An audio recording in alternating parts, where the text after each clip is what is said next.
নমস্কার বন্ধুরা, সুব্রত টেক চ্যানেলে সকলকে স্বাগত জানাই আবার একটি নতুন ভিডিও নিয়ে। তো আপনারা সবাই জানেন অন্নপূর্ণা ভান্ডারের ফর্ম কিন্তু বেরিয়ে গেছে। তো সেই ফর্মে কি কি আছে সেটা আমাদের দেখতে হবে। তো আসুন বেশি দেরি না করে ফর্মটি আমরা একবার দেখে নিই, কি কি ডকুমেন্টস চাইছে বা কিভাবে ফর্মটি ফিল আপ করতে হবে। তো সবার প্রথমে আমরা ফর্মটি খুলে নেব। আমার এখানে ডাউনলোড করা আছে এবং এই ফর্মটি কোথা থেকে ডাউনলোড করবেন সেইটা আমি আরেকটি ভিডিওতে দেখিয়ে রেখেছি। তো আপনারা সেইখান থেকে পেয়ে যাবেন। আমরা সবাই বাংলা ফর্মটি ফিল আপ করব।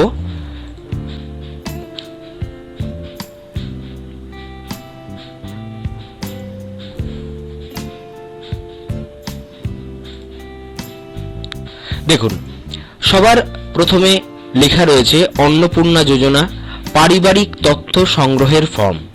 তো আমরা যেরকম লক্ষ্মীর ভান্ডার ফর্ম ফিল আপ করেছিলাম, সেইখানে খুব কম সংখ্যক জিনিস আমাদের লিখতে হয়েছিল, খুব সহজে হয়ে গেছিল। কিন্তু এইখানে আমাদের পরিবার সম্বন্ধে যে অ্যাপ্লাই করবে তার সম্বন্ধে তো বটেই, এবং পরিবারের যিনি প্রধান সেই তার সম্বন্ধেও এখানে কিন্তু ডিটেলসটি দিতে হবে। কি বলছে, প্রতিটি বিভাগে টিক চেকবক্সের বিকল্প এবং নির্দেশাবলী রয়েছে। প্রতিটি চেকবক্স ও ক্ষেত্র পরিষ্কারভাবে চিহ্নিত করা হয়েছে।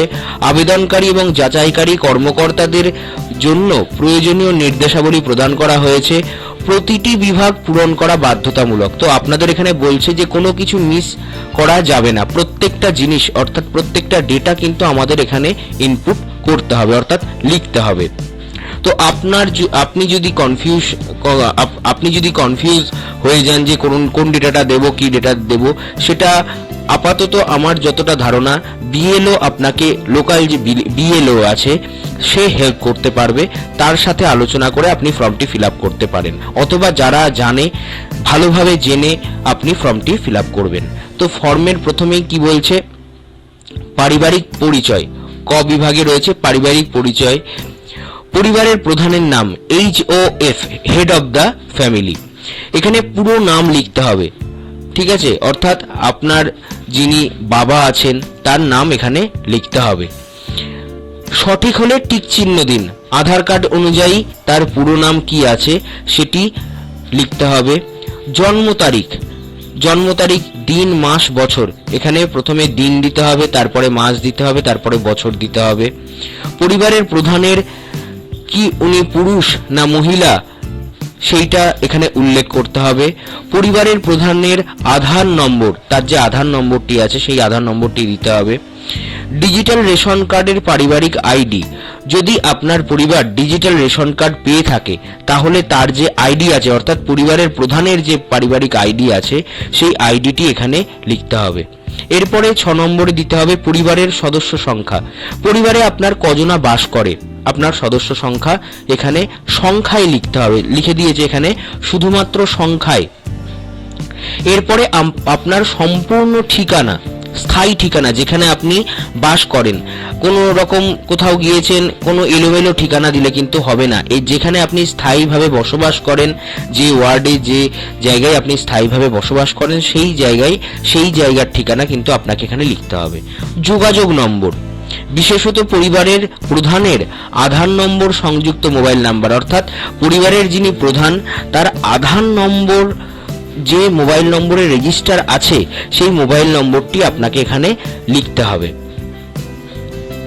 তারপরে কি বলছে, 9 নম্বরে বলছে নাম, জন্ম তারিখ, লিঙ্গ, পরিবারের প্রধানের সঙ্গে সম্পর্ক, আধার নম্বর, এখানে পরিবারের সকল সদস্যের। এইবার আসছি, তো দেখুন এরপরে রয়েছে অন্নপূর্ণা যোজনার জন্য আবেদন করা হচ্ছে, হ্যাঁ অথবা না। দেখুন প্রত্যেকটার সঙ্গে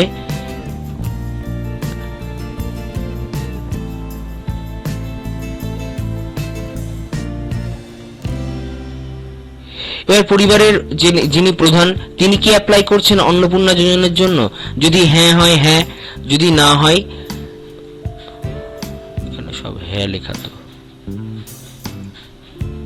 তাহলে হ্যাঁতে টিক দিতে হবে। সদস্য 1, 2, 3 করে যে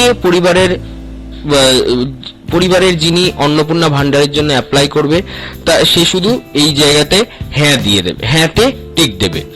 এবং দেখুন 5 নম্বর পর্যন্ত সদস্য আপনি এখানে লিখতে পারবেন। এরপরে 10 নম্বরে রয়েছে পরিবারের প্রধান এবং পরিবারের সকল প্রাপ্তবয়স্ক সদস্যের ব্যাংক অ্যাকাউন্ট নগদ অর্থ স্থানান্তরের জন্য, যেটার জন্য আমরা এত ছোটাছুটি করছি ডিবিটি লিঙ্ক, সেই ডিবিটি লিঙ্ক যে অ্যাকাউন্ট নম্বরটি আছে সেই অ্যাকাউন্ট নম্বরটি আমাদের এখানে সেই ব্যাংকের অ্যাকাউন্ট নম্বর, সেই ব্যাংকটি কি, অ্যাকাউন্ট নম্বর এবং তার আইএফএসসি কোড এখানে প্রত্যেকের যতজন সদস্য আছে প্রত্যেকের দিতে হবে এবং সেটা সেই অ্যাকাউন্ট নম্বরটা দিতে হবে যেটাই ডিবিটি লিঙ্ক করা আছে। আচ্ছা, এরপরে দিতে হবে এপিক, HOF এবং সকল প্রাপ্তবয়স্ক সদস্যদের ভোটার তালিকার অংশ নম্বর সহ আমাদের যে ভোটার কার্ড আছে সেই ভোটার কার্ডের নম্বর এখানে আমাদের লিখতে হবে প্রত্যেক সদস্যের। এরপরে বিভাগ, মানে আমরা কোন বিভাগে পড়ছি, অসংরক্ষিত মানে ইউআর মানে জেনারেল, অসংরক্ষিত আর্থিকভাবে দুর্বল শ্রেণী মানে অনগ্রসর শ্রেণী, তপশিলি জাতি মানে এসসি, তপশিলি উপজাতি এসটি, অন্যান্য অনগ্রসর শ্রেণী ওবিসি, বিশেষভাবে ঝুঁকিপূর্ণ জনজাতি গোষ্ঠী মানে পিজি, এইসবের মধ্যে। এবং যদি আমাদের সেই পারপাস কোনো শংসাপত্র থেকে থাকে তাহলে সেই শংসাপত্র কিন্তু আমাদের সেখানে জমা দিতে হবে। এরপর হচ্ছে রেশন কার্ড বা খাদ্য ভর্তুকি। আপনার কি ডিজিটাল রেশন কার্ড আছে? যদি থাকে তাহলে হ্যাঁতে টিক দিতে হবে, যদি না থাকে তাহলে নাতে টিক দিতে হবে। যদি হ্যাঁ হয় তবে কার্ডের ধরন উল্লেখ করুন। সেই কার্ডটি কি রকম, AAY, SPHH, RKSY2, PHH, RKSY1, ভর্তুকিহীন মানে আপনি ভর্তুকি পান না এরকম কার্ড, সেইটা আপনাকে কিন্তু উল্লেখ করতে হবে এবং টিক দিতে হবে। পরিবারটি রেশন দোকান থেকে মাসিক রেশন তুলেছে কিনা, আপনি যে আপনার যে রেশন কার্ডটি আছে প্রত্যেক মাসে আপনি সেখান থেকে রেশন কার্ড তোলেন কিনা সেইটা কিন্তু দিতে হবে, জানাতে হবে সেটিতে হ্যাঁ অথবা না। যদি আপনি তুলে থাকেন তাহলে হ্যাঁতে টিক দেবেন, যদি আপনি তুলে না থাকেন তাহলে আপনি নাতে টিক দেবেন। সম্পদ, বাড়ির ধরন, সম্পদ মানে এখানে আপনার সম্পদ কত আছে, বলছে বাড়ির ধরন, আপনার বাড়িতে কি 3 বা তার বেশি পাকা ঘর রয়েছে, যদি থাকে তাহলে হ্যাঁ, যদি না থাকে তাহলে না। পারিবারিক জমির মালিকানা, আপনার যে জমি রয়েছে সেটির মালিক কি আপনি, যদি মালিক হন তাহলে হ্যাঁতে টিক দেবেন এবং তার জন্য আপনাকে রেজিস্ট্রেশন নথি, মিউটেশন কপি এবং ROR হালনাগাদের তারিখ সহ সর্বশেষ জমির রেকর্ড কপি দিতে হবে, যদি না হয় তাহলে দিতে হবে না। এবং যে জমিটিতে আপনি বাস করছেন সেই জমিটির শতকে কত শতক, ঠিক আছে, সেইটাই আপনি পেয়ে যাবেন আপনার পর্চাতে ডিটেলসে লেখা থাকে, সেই পর্চা থেকে আপনি দেখে নিতে পারবেন জমির পরিমাণটি কত।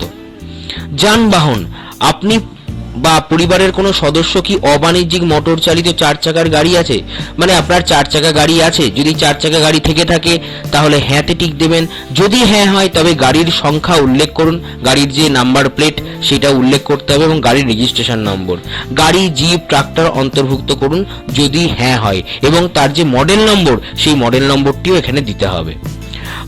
পরিবার ভিত্তিক সদস্যদের স্বাস্থ্য বীমা, আপনাদের পরিবারের স্বাস্থ্য বীমা করা আছে কিনা, মানে স্বাস্থ্যসাথী কার্ড অথবা আপনার বেসরকারি সংস্থার কোনো স্বাস্থ্য বীমা যদি করা থেকে থাকে তাহলে হেড অফ দ্য ফ্যামিলি বা সদস্যদের কিরকম করা আছে, সরকারি করা আছে এবং বেসরকারি করা আছে এবং সেই বীমার অঙ্কের পরিমাণ কত, ঠিক আছে, সেইটা আপনাকে এখানে ডিক্লেয়ার করতে হবে। কোনো সদস্য কি আয়কর বা পেশাগত কর প্রদান করে, প্যান কার্ড অথবা পি ট্যাক্স, যদি হ্যাঁ হয় তাহলে হ্যাঁতে টিক দেবেন, যদি না হয় তাহলে নাতে টিক দেবে। এখানে বলতে চাইছে যে আপনি কি আয়কর প্রদান করেন, ইনকাম ট্যাক্সের রেজিস্ট্রেশন সবার থাকতে পারে কিন্তু এখানে কি আয়কর আপনি দেন, মানে ট্যাক্স কি আপনি দেন, যদি ট্যাক্স দেন তাহলে আপনি হ্যাঁ লিখবেন, যদি না দেন তাহলে না লিখবেন। এরপরে পরিবারের হেড অফ দ্য ফ্যামিলি তো লাগবেই, তার সঙ্গে বাকি যে সদস্য আছে তাদের প্রত্যেকের প্যান নম্বর। কর্মসংস্থানের ধরন, আপনার পরিবারের প্রধান কি ধরনের সংস্থা কাজ করে, সরকারি ক্ষেত্র, বেসরকারি ক্ষেত্র, সংগঠিত ক্ষেত্র, ব্যবসায়ী বা সেই মালিক আংশিক সময় মানে পার্ট টাইম জব করে কিনা, আংশিক সময় কর্মরত, অসংগঠিত ক্ষেত্রে স্বনিযুক্ত যেমন কারিগর, শিল্পী, কৃষক ইত্যাদি, পরিযায়ী শ্রমিক, বেকার বা অন্যান্য। আপনার পরিবারের সদস্যরা যেমন কাজ করে সেই অনুযায়ী আপনাকে এখানে তাতে টিক দিতে হবে। খুব সুন্দরভাবে ফর্মটি দিয়েছে, না বোঝার কিচ্ছু নেই, প্রত্যেকে খুব ধীরে সুস্থে আপনারা ফর্মটি ফিল আপ করবেন। তারপরে দিয়েছে দেখুন, পরিবারের শিক্ষিত প্রাপ্তবয়স্ক সদস্যদের সংখ্যা।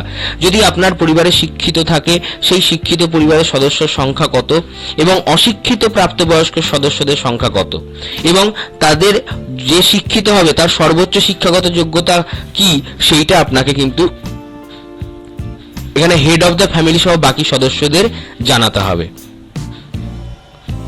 বলছে কোন সদস্য কি কোনো সাংবিধানিক পদ, মন্ত্রী, সাংসদ, বিধায়ক, পৌর স্থানীয় সংস্থা, পঞ্চায়েত সংস্থার প্রাক্তন বর্তমান ধারক। যদি আপনার পরিবারের কেউ মন্ত্রী হন, কোনো পঞ্চায়েতের প্রধান হন, তাহলে সেইখানে হ্যাঁ অথবা না লিখতে হবে, এবং তার সদস্য পদের সদস্য নম্বর কত সেটি আপনাকে জানাতে হবে। কোনো সদস্য কি সরকারি পেনশনভোগী, যে আপনার বাড়ির সকল সদস্যদের মধ্যে সবাই তো সরকারি চাকরি নাও করতে পারে, তাহলে সে কি পেনশন পায়? যদি সরকারি চাকরি করতো, সে এখন রিটায়ার হয়ে গেছে, তাহলে সে কি এখন পেনশন পায়? তাহলে যদি পেনশন পায় তাহলে হ্যাঁ হবে, যদি পেনশন না পান তাহলে না হবে। এবং সেই পেনশনভোগীর সদস্য সংখ্যা একটা নম্বর থাকে, পিপিও নম্বর, সেই নম্বরটি এখানে লিখতে হবে বা পেনশন স্লিপ সংযুক্ত করতে হবে। কোনো সদস্য কি জিএসটির অধীনে নিবন্ধিত আছে? যদি আপনাদের পরিবারের কোনো সদস্যর জিএসটি, সে হয়তো ব্যবসা করে, তার হয়তো জিএসটি আছে, সেই জিএসটি যদি থাকে সেই জিএসটি থাকার জন্য এখানে হ্যাঁ লিখতে হবে এবং সেই জিএসটি নম্বরটি দিতে হবে। এইবার পরিবারের মোট বার্ষিক আয় টাকায় কত, মানে আপনি বার্ষিক একটা সম্পূর্ণ পরিবারের কত টাকা আয় সেইটি এখানে অঙ্কে লিখতে হবে। অন্যান্য পরিচয় নথির মধ্যে কি রয়েছে, আপনি সিএ আবেদনের বর্তমান অবস্থা যদি থাকে, আপনি যদি সিএ তে অ্যাপ্লাই করে থাকেন বা তাহলে আপনাকে এখানে জানাতে হবে। আর যদি আপনি সিএ তে অ্যাপ্লাই না করে থাকেন তাহলে প্রযোজ্য নয়, এতে টিক দিলেই হয়ে যাবে, এবং বাকি সদস্যদের জন্য একই জিনিসটা আপনাকে খেয়াল করতে হবে বা দেখতে হবে। আপনার 2 নম্বরে রয়েছে অন্যান্য কিষাণ কার্ড, আপনার কি কিষাণ কার্ড ক্রেডিট রয়েছে, শিল্পী ক্রেডিট কার্ড রয়েছে, মৎস্যজীবী ক্রেডিট কার্ড রয়েছে, শিক্ষার্থী ক্রেডিট কার্ড রয়েছে, যদি থাকে তাহলে সেইটি ডিটেলস আপনাকে এখানে দিতে হবে। এসআইআর এ কি আপনার নাম বাদ পড়ে গেছে বা মামলা এসআইআর অ্যাপ্লাই করেছেন, সেটা ট্রাইব্যুনালে রয়েছে, বিচারাধীন রয়েছে, তাহলে সেক্ষেত্রে সেই অনুযায়ী আপনাকে কিন্তু এখানে টিক দিতে হবে। পরিবারের প্রধানের প্রযোজ্য নয়, না হ্যাঁ যদি হয় তবে মামলার বিবরণ দিয়ে তাকে সেইটা ডিটেলসটা দিতে হবে।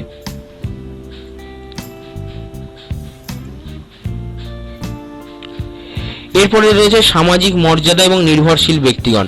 বিদ্যালয়ে অধ্যয়নরত পরিবারের সকল শিশুর বিবরণ। আপনার পরিবারে যে শিশুরা পড়াশোনা করছে, হ্যাঁ, তারা কোন স্কুলে পড়ছে, সরকারি না বেসরকারি, মাদ্রাসা না অন্য কোনো স্কুলে পড়ছে, তার বিবরণটা আপনাকে দিতে হবে, এবং শিশু সদস্য সংখ্যা কত, তার নাম কি, তার সমস্ত ধরনের বিবরণ আপনাকে এখানে নথিভুক্ত করতে হবে।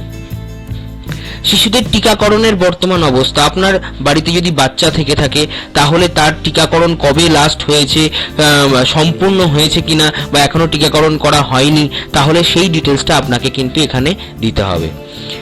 সরকারি প্রকল্পের আওতায় সুবিধা। আপনি কি কোনো সরকারি প্রকল্পের সুবিধা ডিবিটির মাধ্যমে পাচ্ছেন? যদি হ্যাঁ হয় তাহলে পরিবারের প্রধান পাচ্ছে কিনা, যদি হ্যাঁ হয় তাহলে হ্যাঁ, যদি না হয় না, এবং এই প্রকল্পের নাম কি সেইটি লিখতে হবে। যদি হ্যাঁ হয় তাহলে প্রকল্পের নাম উল্লেখ করুন।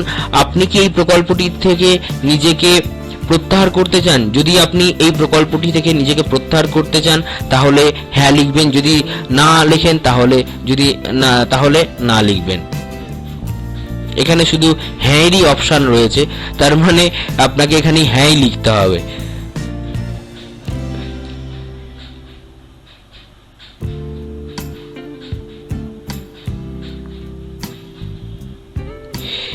এবং এরপরে হচ্ছে ঘোষণা বা সম্মতি। আপনি এই উপরের যে বাকি 11টি পেজে যে তথ্যগুলি দিলেন, এরপরে আসছে হচ্ছে ঘোষণা ও সম্মতি। ঠিক আছে, আপনি এই আপনার যে বাকি যে 11টা পেজের যে তথ্যগুলো দিলেন সেই তথ্যগুলো সঠিক কিনা তার জন্য আপনাকে সম্মততে টিক দিতে হবে এবং এই ফর্মটি যাচাইয়ের যোগ্য হিসেবে নেওয়া হবে এবং আপনাকে একদম লাস্ট পেজে আপনাকে স্বাক্ষর করতে হবে। এরপরে যেটি দেখাচ্ছে, পরিবার বলতে এমন একদল ব্যক্তিকে বোঝায় যারা সাধারণত একসঙ্গে বসবাস করেন এবং একই রান্নাঘর থেকে খাবার গ্রহণ করেন। মানে একটা ফ্যামিলিতে যতজন লোক আছে তাদের জন্য এই একটি ফর্মই যথেষ্ট। এই একটি ফর্ম ফিল আপ করলেই আপনার সব কাজ মিটে যাচ্ছে এবং এরপরে শুধুমাত্র সরকারি ব্যবহারের জন্য এইটুকুনি যে জায়গাটা, যে আর কি আপনার ভেরিফাই করবে, অ্যাপ্রুভ করবে এই তথ্যগুলি বা এই ফর্মটি যে অ্যাপ্রুভ করবে তার এখানে স্বাক্ষর, স্থান, তারিখ সমস্ত এবং পদ কি, উনি বিএলও না অন্য কেউ, সেইটি এখানে লিখতে হবে। তো এই হলো 13 পাতার ফর্ম। কোথাও যদি বুঝতে অসুবিধা হয় আপনি তাহলে আমার কমেন্টে জানাবেন, আমি চেষ্টা করব আমার মতন করে আপনাদের বুঝিয়ে দেওয়া। যদি ভিডিওটি ভালো লাগে তাহলে অবশ্যই এটা শেয়ার করে দিন, কারণ অনেক মানুষ এই ব্যাপারে অনেক রকম বিভিন্ন তথ্য বুঝতে পারছে না, তারা হয়তো কনফিউজড হয়ে যাচ্ছে। তো আমি চাইবো যাতে তারা কনফিউজ না হয়। আরো বিশদে আমি চেষ্টা করব পার্ট বাই পার্ট ভিডিও বানাতে। তো ভিডিওটি যদি ভালো লাগে অবশ্যই লাইক শেয়ার করে দিন। আবার নতুন কোনো ভিডিওতে দেখা হবে। তো আপাতত নমস্কার।